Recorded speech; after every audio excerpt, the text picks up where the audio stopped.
दोस्तों, किसी भी राष्ट्र के सबसे मूल्यवान संसाधन वहाँ के बच्चे होते हैं। किसी भी राष्ट्र की सबसे मूल्यवान संपत्ति वहाँ के बच्चे होते हैं। वो भविष्य का प्रतिनिधित्व करते हैं। कोई राष्ट्र भविष्य में कैसा होगा, यह जानने के लिए हमें उस राष्ट्र के बच्चों की स्थिति का अध्ययन करना ज़रूरी है। इसलिए हम भारत के बच्चों का समस्त विवेचना करने हेतु प्रस्तुत हुए हैं। आज हम भारत में बच्चों पर गरीबी के कारण पड़ने वाले प्रभाव, उसके कारणों को पड़ताल करेंगे और हम यह भी देखेंगे कि कुपोषण और बौनापन का भी भारत के बच्चों पर क्या प्रभाव पड़ता है और इसके क्या क्या परिणाम निकलते हैं। और उसके अगले भाग में हम बच्चों से संबंधित अन्य विभिन्न मुद्दों को लेकर प्रस्तुत होंगे। जैसे कि अगर हम विभिन्न आंकड़ों के ऊपर चर्चा करें तो हम देख पाते हैं कि बाल जनसंख्या 2021 तक 443 मिलियन, जी हाँ, अर्थात भारत की आबादी का 34% बच्चों की आबादी है, लगभग 44 करोड़। यह एक राष्ट्र के रूप में अपने आप में खुश करने वाला संकेत है। अगर हम शिक्षा की बात करें तो 97% तक नामांकन दर है, जो बेहद ही महत्वपूर्ण और बेहद ही बेहतर स्थिति में है। लेकिन ASER की रिपोर्ट यह भी कहती है कि 5% जो है वह बच्चे स्कूली शिक्षा से बाहर है, जो कहीं ना कहीं निराशाजनक है।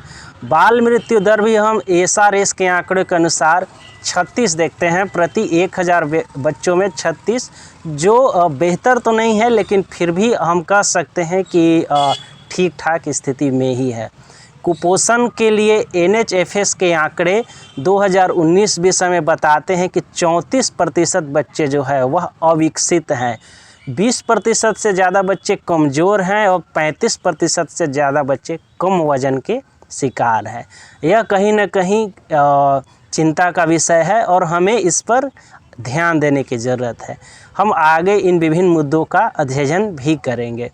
बाल श्रम में ILO की रिपोर्ट, अर्थात अंतर्राष्ट्रीय श्रम संगठन की रिपोर्ट कहती है कि 10 मिलियन बच्चे जो है वह बाल श्रमिक के तौर पर भारत में कार्य करते हैं। ये आंकड़ा काफ़ी बड़ा है और कहीं ना कहीं हमें इस आंकड़े के ऊपर सोचने की ज़रूरत है, कार्य करने की ज़रूरत है और चिंता व्यक्त करने की ज़रूरत है। बाल विवाह के बारे में भी कहा गया है कि लगभग 27% जो है वो लड़कियों का विवाह 18 वर्ष से पहले हो जाता है। तो ये तमाम आंकड़े जो है ये हम देख सकते हैं।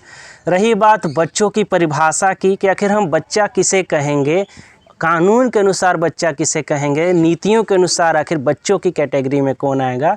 तो अगर हम किशोर न्याय अधिनियम को देखें तो हम देखते हैं कि 18 वर्ष से नीचे जितने भी लोग हैं वो सारे के सारे बच्चों की स्थिति में आएंगे। वहीं अगर हम शिक्षा का अधिकार अधिनियम देखें तो वहाँ भी हम देखते हैं कि 14 वर्ष से कम उम्र के सभी लोग जो हैं वो बच्चों की स्थिति में आएंगे। बाल श्रम अधिनियम में भी 14 वर्ष से कम व्यक्तियों को बच्चों का दर्जा दिया गया है। पोस्को एक्ट भी 18 वर्ष से कम व्यक्तियों को बच्चों की कैटेगरी में रखता है। अब हम अपने टॉपिक पर आते हैं और वह टॉपिक है कि गरीबी के कारण बच्चों पर क्या प्रभाव पड़ता है। जी हाँ, गरीबी जो कहीं ना कहीं एक अभिशाप होती है, तो बच्चे भी इससे अछूते नहीं हैं और गरीबी का बच्चों पर व्यापक प्रभाव भी देखा जाता है। स्वास्थ्य पर भी देखें तो हमने पहले चर्चा की कि 34% से ज़्यादा कुपोषण है, 36 जो है वह बाल मृत्यु, शिशु मृत्यु दर है और कहीं ना कहीं देखभाल जो है इसकी भी कमी हम देख सकते हैं। अर्थात गरीबी के कारण स्वास्थ्य जो है वो बेहद नकारात्मक रूप से प्रभावित होता है। कुपोषण 34% है, मृत्यु दर 32 है प्रति 1000 और देखभाल की कमी कहीं ना कहीं स्वास्थ्य के कारण ही है। और स्वास्थ्य के कारण ही हम देख सकते हैं कि स्वास्थ्य समस्या तभी उत्पन्न हुई है जब बच्चे क्या है, गरीब हैं। उन्हें अपने इलाज के लिए, उन्हें उनके संतुलित आहार पोषण के लिए पैसे नहीं है, संसाधन नहीं है। गरीबी के कारण ही बच्चों पर शिक्षा के क्षेत्र में नकारात्मक प्रभाव पड़ता है। गरीबी बच्चों से शिक्षा छीन लेती है, स्कूल छोड़ने की दर बढ़ जाती है, खराब अवसंरचनाएं का निर्माण हो जाता है। गरीबी के कारण उन्हें गुणवत्तापूर्ण शिक्षा नहीं मिल पाता, न उन्हें क्लास ढंग की मिलती है, न लाइब्रेरी, न ही स्वच्छता उनकी बेहतर हो पाती है। और यही कारण है कि आगे हम देखते हैं कि उनकी जो शिक्षा है उस पर प्रतिकूल प्रभाव पड़ता है। उनकी गुणवत्तापूर्ण शिक्षा जो है वह सीमित हो जाती है और सीमित भौगोलिक अवसर भी प्राप्त होते हैं, अर्थात उनका सिलेबस छूट जाता है। ओवरऑल एजुकेशनल डेवलपमेंट जो है वह नहीं हो पाता और शिक्षा जो है जो उनके उत्थान के लिए आवश्यक था, कहीं न कहीं वह उनमें पीछे रह जाते हैं। गरीबी बच्चों के बाल श्रम को भी बढ़ाती है, क्योंकि बच्चे परिवार की आय बढ़ाने के लिए क्या करते हैं, बाल श्रम करते हैं। यही रिपोर्ट ILO भी दर्शाती है कि लगभग 10 मिलियन बच्चे जो हैं वह बाल श्रम करते हैं। अर्थात जब बच्चे श्रमिक बन जाएंगे तो क्या होगा, उनका शोषण क्या है, बढ़ जाएगा, उनमें सुरक्षा क्या है, घट जाएगा। उनकी जो सुरक्षा और जागरूकता के जो प्रयास हैं वह सीमित हो जाएंगे। और तो और हम यह भी देखते हैं कि उनका जो ओवरऑल विकास है वह कम हो जाएगा। गरीबी बच्चों के पोषक तत्व और शारीरिक विकास को भी चोट करती है। जो अनिवार्य पोषक तत्व हैं उनकी वो अपर्याप्त सेवन का शिकार हो जाते हैं, जिससे उनमें कुपोषण और बौनापन आ जाता है। कुपोषण के लिए NHFS की डाटा हमें बताती है कि लगभग 34% तक बच्चे जो हैं वो कुपोषण के शिकार हैं। और के साथ और हम यह भी देखते हैं कि ऊंचाई के लिए जो कम वज़न है उसके भी आंकड़े में वृद्धि हो जाती है।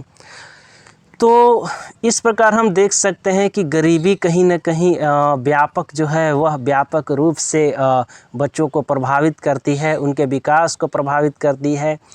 आगे अगर हम बात करें कुपोषण के लिए, तो कुपोषण के तौर पर भी हम देखते हैं कि अपर्याप्त आहार जो है उन्हें मिलता है। यह भी कहीं ना कहीं गरीबी से ही संबंधित है कि क्योंकि जब उन्हें संतुलित आहार नहीं मिलेगा तो गरीब बच्चा और गरीब होता जाएगा और उसका शरीर भी कहीं ना कहीं संतुलित आहार के अभाव में जो है तमाम जो है दीर्घकालिक बीमारियों जैसे हृदय की बीमारी, जैसे मानसिक बीमारी का शिकार हो जाएगा। उसके साथ ही साथ संक्रामक बीमारियों का भी खतरा रहेगा। वो और बच्चों के मुकाबले जो है वो कहीं न कहीं बीमार रहेगा, इस कारण उसके अवसर सीमित हो जाएंगे। उसके साथ ही हम यह भी देखते हैं कि पेयजल और स्वच्छता जो है उसकी सीमित हो जाएगी, क्योंकि जब उसका पोषण खराब हो जाएगा, जब वो कुपोषित हो जाएगा तो फिर उसका स्वच्छता संबंधी, उसके पेयजल संबंधी तमाम जो व्यवस्थाएं हैं वह कहीं ना कहीं उस कारगर नहीं हो पाएगी। तो कुपोषण और गरीबी एक दूसरे से हम देखते हैं कि एक दूसरे से संबंधित हो जाते हैं। कुपोषण के कारण ही हम देखते हैं कि जो स्वच्छता है उसमें कमी आ जाती है। इन सब का परिणाम यह होता है कि जो बच्चा राष्ट्र के निर्माण के लिए आगे बढ़ना चाहता है वह कहीं ना कहीं उसकी वृद्धि और विकास जो है वह सीमित हो जाती है।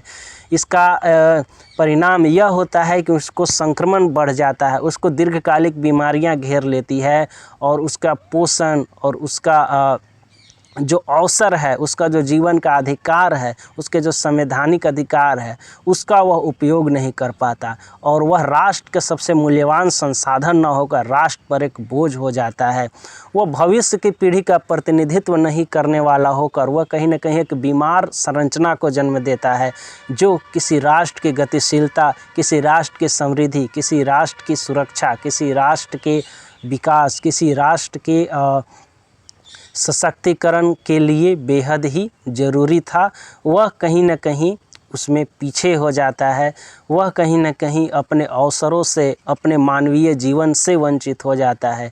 और तो और जो है वह बच्चा जो राष्ट्र के उत्थान में सहायक हो सकता था वह कहीं न कहीं राष्ट्र के लिए समस्या हो जाता है। राष्ट्र ऐसी स्थिति में जो है राष्ट्र का विकास संभव हो पाना मुश्किल हो जाता है।